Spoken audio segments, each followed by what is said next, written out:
5वां number question जो है पेज हमारा 5वां नंबर पेज पे हमें ये बैंक का विवरण है। बैंक का आपका सेविंग अकाउंट है तो saving account generally saving account है तो सेविंग अकाउंट देंगे, करेंट है तो करेंट देंगे। खाता नंबर यहाँ लिख देंगे और यहाँ IFSC कोड लिख देंगे और यहाँ ब्रांच का पता मैंने एड्रेस जो है उसका हमारा कहाँ है ब्रांच का वो लिख देंगे। ठीक है, ब्रांच का शाखा का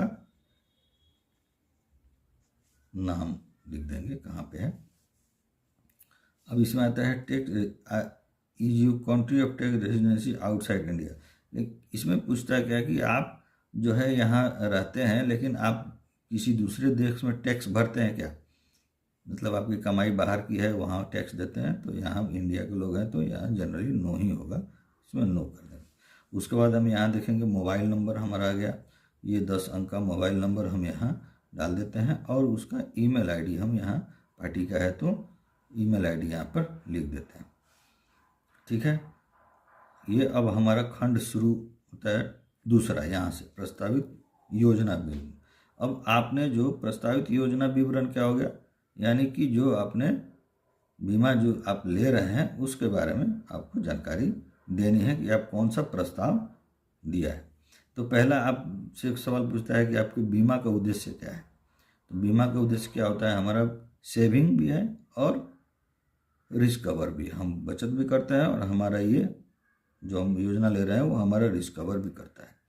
दूसरा है प्रस्ताव किसके तहत है, मतलब कौन दे रहा है, आप दे रहे हैं या आपका कोई जो आपका नियोक्ता है यानी आप जहाँ नौकरी करते हैं वो दे रहे हैं।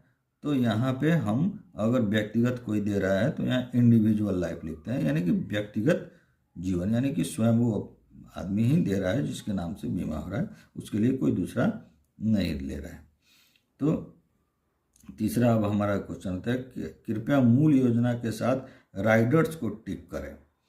तो राइडर्स के जो आप ले रहे हैं उसमें तो आप अगर एक्स्ट्रा राइडर ले रहे हैं, LIC का जो है न्यू टर्म राइडर ले रहे हैं या LIC का गंभीर हित लाभ राइडर ले रहे हैं, गंभीर बीमारी हित लाभ या प्रीमियम प्रत्येक लाभ यानी प्रीमियम वेवर, कोई प्लान जैसे 8 साल 9 साल का बच्चा जो है वो 736 या 714 ले रहा है तो उसमें भी प्रीमियम वेवर बेनिफिट हम ले सकते हैं। तो अगर लेते हैं तो इस बॉक्स में टिक लगाएंगे, नहीं तो हमारा ये LIC की दुर्घटना मृत्यु एवं विकलांगता हित राइडर सब में लगभग इंक्लूड रहता है, इसमें तो हम लोग वो लेते हैं। ठीक है, तो हम ये लास्ट वाला में टिक लगा देते हैं। उसके बाद जो हम योजना ले रहे हैं उसका टेबल नंबर लिखते हैं, मान लीजिए 736 ले रहे हैं, 25/16 का टर्म है ये हम लिख देते हैं। कितना का ले रहे हैं, मान लीजिए 2 लाख का ले रहे हैं 2 लाख लिख दिए, 5 लाख का ले रहे हैं 5 लाख लिख दिए, है ना। इसको ऐसे भी लिख सकते हैं या ऐसे भी लिख सकते हैं, 5 लाख हिंदी में भी लिख सकते हैं। प्रीमियम भुगतान और विधि आप ईयरली दे रहे हैं, ईयरली दे रहे हैं, है ना, ये आप इसे लिख सकते हैं, हिंदी में भी लिख सकते हैं, छमाही, है ना, या वार्षिक, इसे आप लिख सकते हैं। टर्म राइडर अगर आप ले रहे हैं तो यहाँ टर्म राइडर की राशि लिख देंगे, नहीं ले रहे हैं तो इसको नो लिख देंगे। क्रिटिकल यही चीज़ यहाँ पे पूछ रहा है, इसमें आप ले रहे हैं तो नो लिखेंगे, ले रहे हैं तो यस लिखेंगे, नहीं ले रहे हैं तो नो। यस लिखेंगे तो एक्स्ट्रा प्रीमियम लगेगा, इसका मेडिकल वगैरह रिक्वायरमेंट लगेगा। दुर्घटना हित लाभ तो जैसे हमने यहाँ लिया ये हमारा रहता ही है, इसमें यस कर देंगे। अगर किसी पिछले डेट से, ये ध्यान देने योग्य बात है, अगर आप चाहते हैं जैसे आज मान लीजिए कि आपका 1 फरवरी आप डेट है तो अब हम चाहते हैं कि नहीं पिछले डेट से कोई बीमा लेना चाहें तो आप याद रखिए उसी वित्तीय वर्ष में 1 अप्रैल से और आज का डेट है यानी 1 फरवरी, इसके बीच में आप कहीं भी आप पीछे जा सकते हैं, बैक डेटिंग ले सकते हैं, उसका चार्ज अलग से लगेगा लेकिन आप जा सकते हैं। हाँ, यानी कि हमारा वित्तीय वर्ष क्या है 2024 और 25, 1 अप्रैल 2025 से हमारा वित्तीय वर्ष चेंज हो जाएगा तो हम वित्तीय वर्ष में ही पीछे जा सकते हैं, पिछले वाले वित्तीय वर्ष में नहीं जा सकते हैं। तो यहाँ अगर कोई जाना चाहे पीछे जैसे फरवरी या जनवरी में लेना चाहते हैं, दिसंबर में से बीमा लेना चाहते हैं, या नवंबर, अक्टूबर, सितंबर, ये बैक उतना जा सकते हैं। उसके लिए अलग से डेटिंग बैकिंग का चार्ज लगता है। अब यहाँ जो क्वेश्चन, अब इस यहाँ ये सब हो गया हमारा, तो अब आगे पढ़ेंगे कि आप अर्धसैनिक बल के अलावा किसी भी पुलिस संगठन में पुलिस ड्यूटी पर लगे हुए हैं। ये पूछ रहा है कि आप पुलिस ड्यूटी पर लगे हुए हैं, तो अगर पुलिस होंगे तो यस करेंगे, नहीं होंगे तो नहीं करेंगे। क्या आप पुलिस ड्यूटी पर रहते हुए दुर्घटना हित लाभ और दुर्घटना मृत्यु विकलांगता हित लाभ राइडर का लाभ लेना चाहते हैं? तो इसमें अगर पुलिस में हैं तो यस करेंगे यहाँ, तो यहाँ भी यस करेंगे, चूँकि ड्यूटी पर रहते हुए जो है उनको अगर लाभ चाहिए तो यहाँ यस करेंगे। कभी कभार क्या होता है, इसमें जो प्रीमियम बढ़ जाता है, अगर उसमें कुछ कैटेगरी है जिसमें ज़्यादा रिस्क अगर वाला कोई काम है तो इसमें प्रीमियम थोड़ा सा ऐड हो जाता है, और ये उनके ड्यूटी के रहने पर भी ये सारी सुविधाएं मिलती है। तो ये हमारा 5 पेज कंप्लीट हो गया है।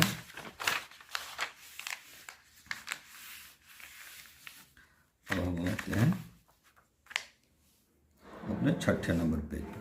6ठा नंबर पेज जो है हमारा, ये क्या कहता है इसको देखेंगे। ये एसएस पॉलिसी के लिए है, for SS policy. SS policy क्या होता है? सैलरी सेविंग स्कीम, एसएसएस यानी कि सैलरी सेविंग। तो सैलरी सेविंग वाले हैं तो वो ये भरेंगे, यानी कि जो नहीं है वो इसको छोड़ देंगे। उसके बाद आएंगे 5वां, केवल अवयस्क जीवन के मामले में यदि एलआईसी का प्रीमियम प्रत्याग हित लाभ राइडर यानी कि पीडब्ल्यूबी जिसको हम लोग बोलते हैं प्रस्तावित हो तो उत्तर अपेक्षित है। यानी कि ये कह रहा है कि यदि आपने बच्चा के लिए बीमा लिया है और ये प्रीमियम परित्याग हित लाभ पीडब्ल्यूबी प्रीमियम वेवर राइडर आपने लिया है, प्रीमियम वेवर बेनिफिट वाला जो राइडर लिया है, तो इसमें ये उत्तर अपेक्षित है, यानी कि तब ये उत्तर मांग रहा है। अगर नहीं लिया है तो नहीं मांग रहा, तो इसको छोड़ देना है। क्या आप उपरोक्त से सहमत हैं? मतलब अभी तक जो आपने लिखा या आपने जो ये किया तो आप उससे सहमत हैं, तो आप लिखेंगे यस।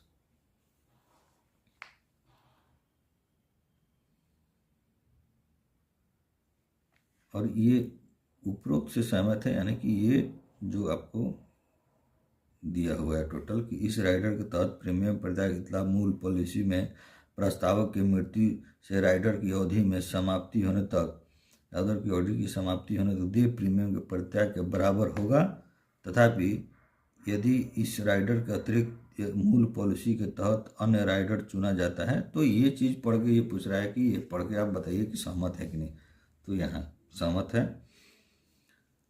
अब आते हैं 6ठा नंबर पर, क्या आप जीवन बीमा निगम के अन्य कार्यालय में या किसी अन्य बीमाकर्ता के समक्ष बीमा का पुनर्चरण के लिए आवेदन हेतु स्वीकृत किया गया है या विचाराधीन है?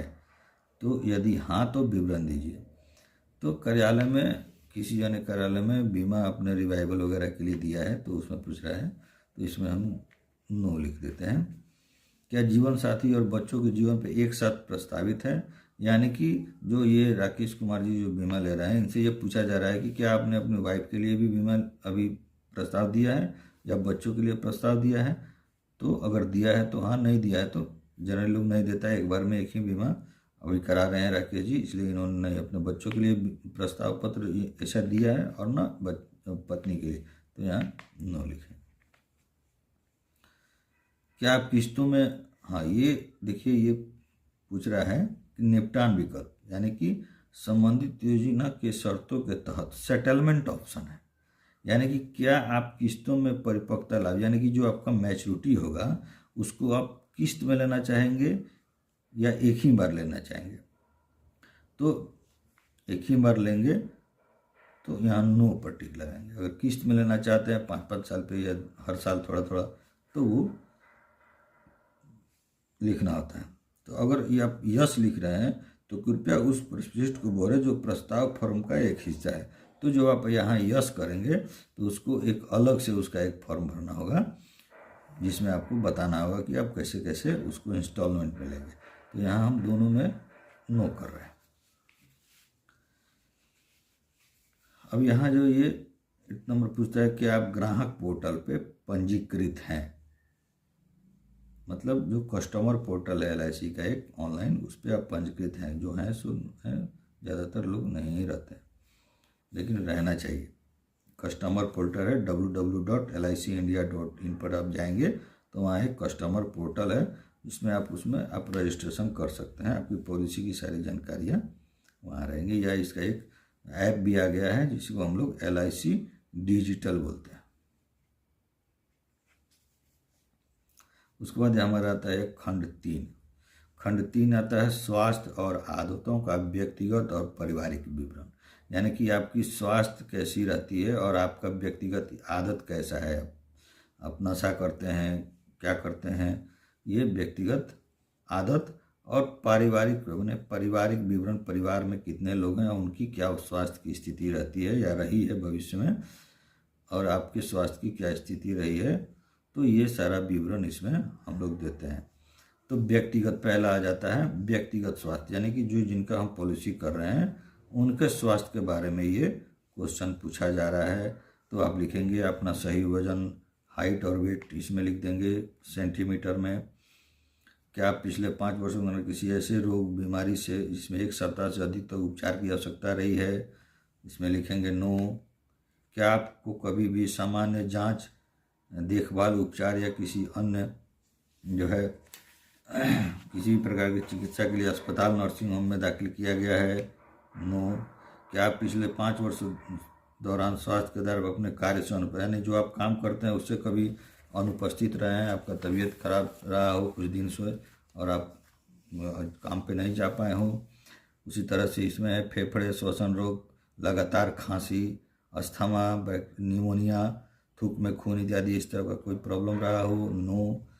उक्त रक्तचाप यानी हाई ब्लड प्रेशर, निम्न रक्तचाप यानी कि लो ब्लड प्रेशर, बुखार, छाती में दर्द, सांस लेने में दिक्कत, ये सब कुछ रहा है, नहीं, है ना। ये पेपेस्टिक अल्सर, है ना, जॉन्डिस, एनीमिया, बवासीर, पेचिस, पेट की अन्य कोई बीमारी, नो। गुर्दा, प्रोस्टेट या मूत्र प्रणाली कोई भी प्रोस्टेट का प्रॉब्लम, नो, है ना। पक्षाघात यानी कि जो मिर्गी, पागलपन, कंपन, है ना, दोहरी दृष्टि, चक्कर, बेहोशी, इस तरह का कोई रोग आपको रहा है पहले से, नहीं। हर्निया, जलवृषण, वेरिकोसिल मतलब हर्निया तब जाते हैं, फाइलेरिया, सूजन, उपदर्श इस या वेनरल रोग, इस तरह का कोई आपको रहा है तो नहीं। कैंसर या लिम्फोमा, ल्यूकेमिया, इस तरह का कोई बीमारी पहले से रहा है तो नो। दोषपूर्ण दृष्टि या सुनने वाली क्षमता, या कान से आप नहीं सुन पाते हैं, या कान से खून आता है, पानी आता है, या नाक से, नो। क्या कभी मधुमेह यानी कि शुगर वगैरह से आप पीड़ित रहे हैं तो, या मवाद या खून आते रहता है इस तरह का, थायराइड से, या है ना कोई विकार है तो नो। हड्डी, जोड़, रीढ़ का रोग कोई है, नो। मानसिक विकार यानी कि डिप्रेशन वगैरह कभी रहे हैं तो नो, है ना। जीर्ण संक्रामण रोग जो है क्रोनिक, जीर्ण संक्रामण मतलब क्रोनिक होता है, पुराना जो चला आता है पिछले कई पीढ़ियों से, उस तरह का कोई त्वचा रोग या ऐसा कोई रहा है तो नो। हेपेटाइटिस, एड्स, HIV से कोई संबंधित बीमारी, नो। अन्य कोई ऑपरेशन, दुर्घटना या चोट, शारीरिक दोष, नो, है ना। इस तरह का जो क्वेश्चन है इसमें हम नो करते हैं। अगर कोई किसी को कुछ है तो उसको स्पष्ट बताना चाहिए। दूसरा है ये हमारा, यदि बिंदु ई में वर्णित किसी प्रश्न का उत्तर हाँ है, यानी कि ये जो हमने जो दिया है ऊपर का जो भी प्रश्न है, इसमें अगर उत्तर हाँ है तो इसको भरना है। क्या भरना है, कौन सी, इसमें से आपको कौन सी बीमारी है, कब पता चला, पूरी तरह से ठीक हो गए, अभी भी उपचार चल रहा है ना, और कहाँ पे चल रहा है, चिकित्सा अस्पताल का नाम लिख देना है। मान लीजिए ये 16-17 जो है, ये 1 से लेकर के हमने जो 15 जो क्वेश्चन जो हमने देखे, उसमें से अगर एक में भी किसी का यस है तो उसका विवरण, मान लीजिए यहाँ कोई यस है तो यहाँ लिख देंगे कि हाँ किस बीमारी का नाम, तो यहाँ हमने यस किया किसका, मधुमेह का, यानी कि शुगर का। तो हम लिखेंगे हाँ बीमारी का क्या प्रकृति था, तो शुगर था। तो कब पता चला, तो 2 साल पहले या 1 साल पहले या 6 माह पहले, उसका डेट लिख देंगे। कब पूरी तरह से ठीक हो गए हैं अभी शुगर, हाँ पूरी तरह से ठीक हो गए, अभी शुगर मेंटेन में है। क्या अभी भी उपचार चल रहा है, तो नो। क्या कौन सा हॉस्पिटल में चल रहा है, अगर ये हाँ है तो ये भरेंगे, नहीं तो इतना तक भरेंगे।